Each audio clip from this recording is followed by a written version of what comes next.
how to add contacts on Telegram. So if you want to add contacts to your Telegram, then first open up your Telegram application. Make sure that you have a stable internet connection, and you can tap on continue to access to your contacts. And once you've done that, here you will have all of your contacts that you have on your mobile device.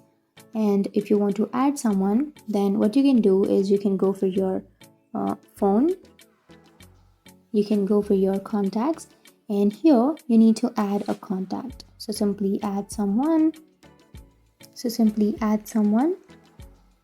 go for create a new contact, and here you need to enter their first name and last name, and then you can tap on save and you can add them to the contacts.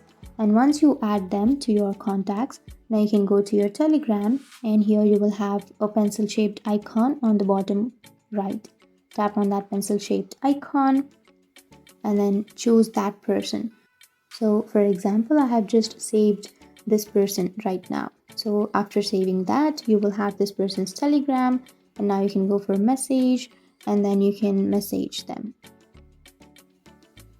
And that's it. That's how you add a contact to your Telegram.